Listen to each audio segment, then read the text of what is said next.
Olá, sou Yuri Maia, do canal TDAH Descomplicado, e vou falar de um assunto que é muito importante. Se você tem um filho que tem um diagnóstico, ou pelo menos uma suspeita de diagnóstico que ainda não foi comprovada ainda, é importante prestar muita atenção nesse vídeo, porque ele fala sobre reforço negativo. Ele não vai ser o primeiro vídeo sobre isso, não vai ser o único, então eu vou chamar de reforço negativo 1, que vai tratar o que eu chamo de primeira infância, que é desde quando eu me entendo por gente até os 6, 7 anos de idade, até a alfabetização. As coisas que aconteceram nessa primeira infância, para mim, foram muito marcantes e tiveram um grande peso durante muitos e muitos anos. Então, é muito importante que os pais fiquem atentos ao que acontece nesse período, e eu vou contar esse exemplo para vocês. Então, entre 3 e 4 anos eu já tenho ótimas lembranças, e nessa época eu estudava numa creche chamada Parque Encantado, e eu dei muito carinho por aquilo ali, e foi uma fase muito feliz da minha vida, porque eu não tinha podas, eu não tinha amarras. Naquela época a gente só brincava, fazia um trabalhinho ou outro, mas não tinha nenhuma obrigação, como as obrigações que começaram a surgir na alfabetização em diante. Mas eu tenho algumas lembranças, sim, de coisas que não eram muito legais. Mas eu vou contar uma, que foi o seguinte: uma vez eu estava brincando num espaço que tinha na frente dessa creche, e tinha outras crianças e tudo, e eu sempre era muito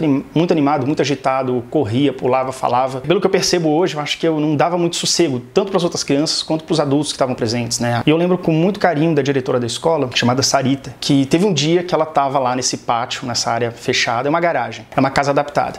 E ela estava sentada no chão, na parede, no chão. E ela pegou e me chamou: Yuri, vem cá, senta aqui, vamos conversar comigo. Eu: não quero conversar, eu quero brincar. Ela: não, Yuri, vem cá, senta aqui. Aí ela pegou e eu sentei do lado dela. E eu fiquei lá acho que uns 10, 15 minutos até eu encher o saco e ela deixar eu sair, né? E voltar a brincar. Mas eu entendi que eu não tinha por que estar lá. O intuito de eu estar lá era porque eu estava incomodando as outras crianças, talvez. Mas eu percebi. Ok, tirando isso, gostei muito de lá. Tem algumas coisas que eu lembro bastante também, que eu fiz alguns papéis importantes lá nas pecinhas que tinha no final do ano. Que uma vez eu fui Menino Jesus numa peça de dezembro. A história era o seguinte: a Sarita, dona da escola, ela leu um livro, narrava a história do Menino Jesus, que era o Menino Jesus, que ele era pobre, e eu acabei fazendo esse papel de Menino Jesus. Por quê? Porque ela falava na caixa de som, era uma gravação, uma fita, cassete, e eu conseguia falar simultaneamente a voz dela. Eu ouvia ela falando e falava com a boca, sem sair voz. Eu fiquei lá em cima, plantado, fazendo os movimentos, os gestos e tal, e narrando toda a história. Então assim, eu lembro de muitas coisas, e essa foi uma fase muito importante na minha vida. Aí a coisa começa a complicar. Eu fui pro Jardim 2, eu fui pro Colégio Marista, lá era um colégio grande, um colégio católico, e começava a impor muitas regras, o que é natural quando você começa a ganhar a vida, né? Então, eu lembro que tinha hora para ir no banheiro, tinha hora para lanchar, tinha hora para rezar, tinha hora para colégio católico, né? E ok, até aí tudo bem. O problema começou na alfabetização. Por quê? Na alfabetização eu tive que aprender a ler e escrever.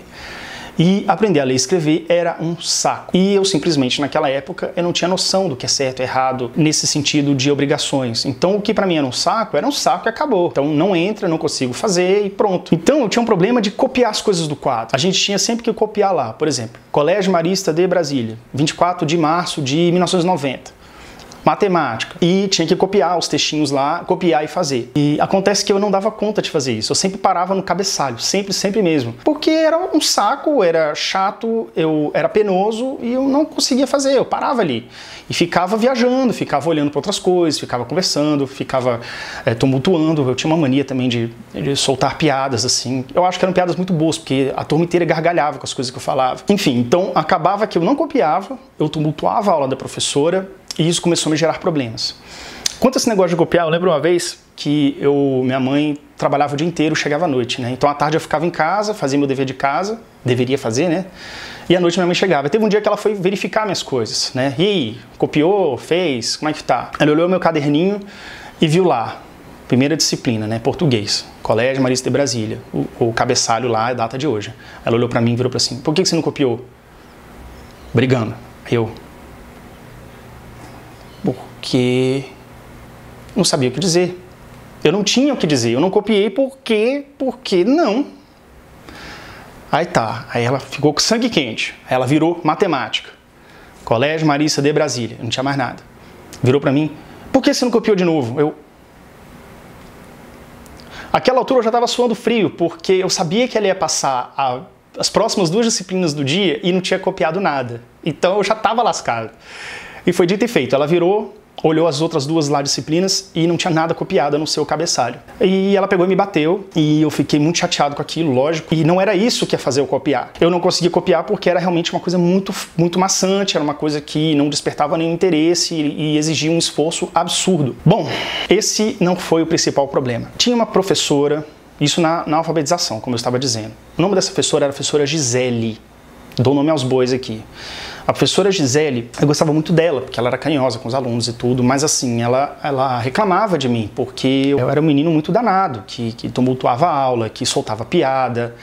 Mas nesse sentido, eu nunca fui agressivo, de forma alguma, nunca mesmo. E nunca com os professores, de responder, nada.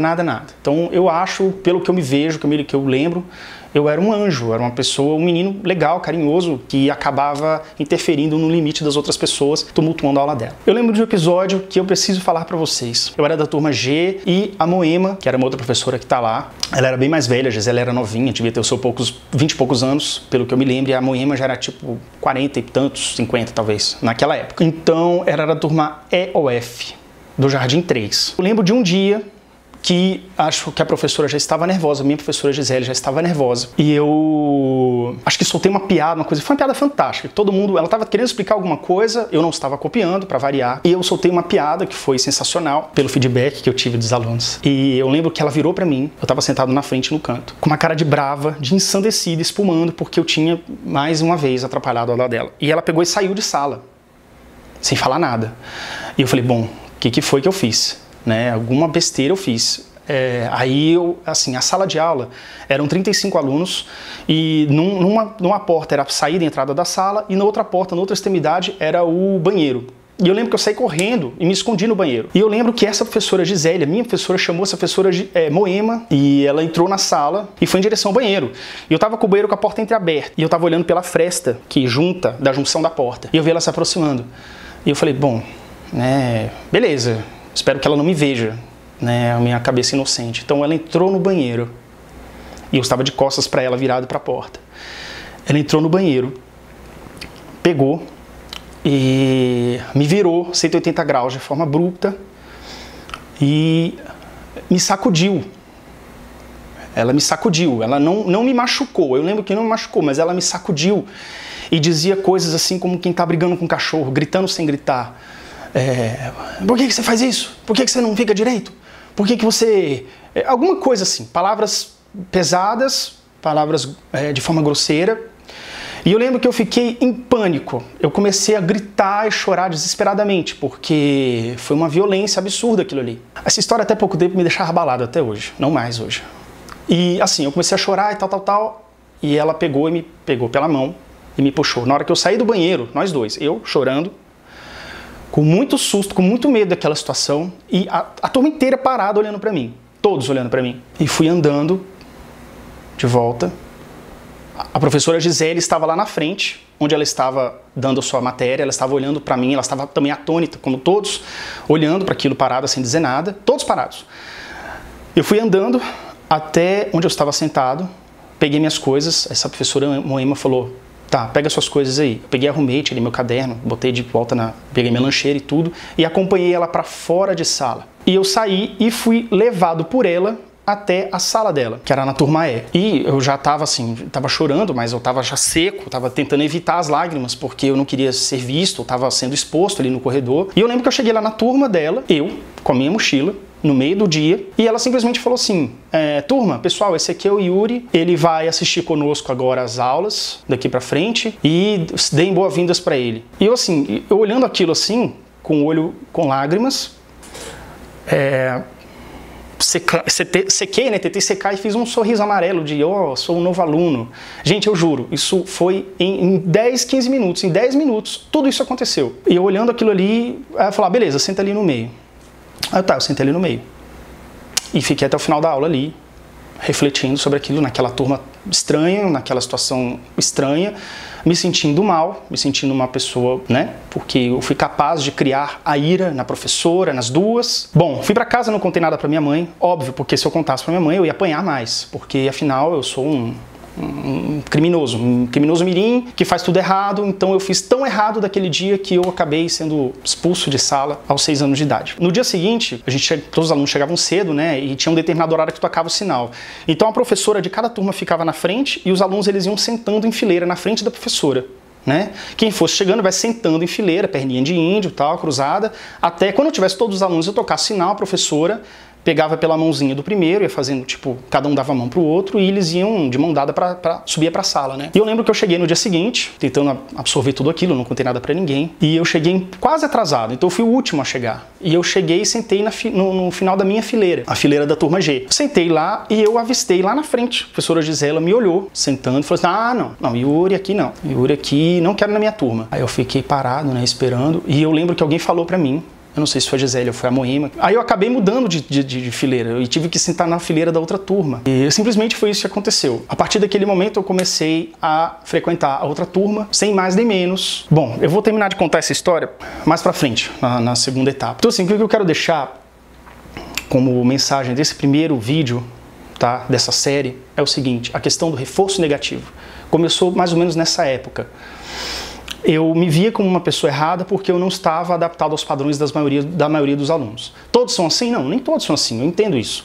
Só que conseguir copiar as coisas era uma coisa muito difícil para mim. E fazer as coisas como tem que ser feitas, ter um comportamento adequado, que não a ponto da professora surtar e sair da sala, etc. Então tudo aquilo começou a criar um reforço negativo que começou a me colocar como uma pessoa incapaz. Não tanto incapaz de realizar as coisas que os outros faziam, mas incapaz de merecer uma consideração, talvez merecer amor, uma coisa assim nesse sentido.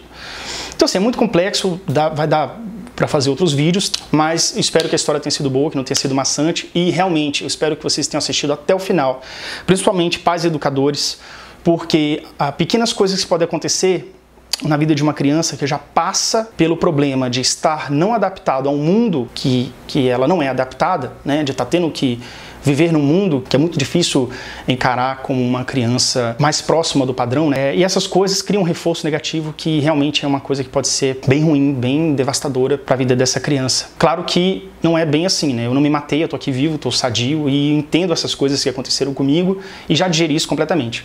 Mas é isso, a mensagem que é: prestem muita atenção no que está acontecendo, pais, prestem atenção, conversem com seus filhos, olhem todo dia o dever de casa e cobrem esforço, não cobrem boas notas. Existem, por exemplo, o TDAH é difícil ele conseguir as boas notas, só tirar 10, 10, 10, a não ser numa disciplina que seja prazerosa para ele. Isso vai ser assim a vida inteira, não adianta forçar ao contrário, é da característica de cada um. Então cobrem empenho, cobrem esforço, sejam generosos com os filhos. Eu agradeço muito se você tenha visto o vídeo até aqui e eu quero que deixe seu comentário. Se gostou, clique em gostei, se não gostou, clique em não gostei e deixe seu comentário, por favor. E é isso, até mais.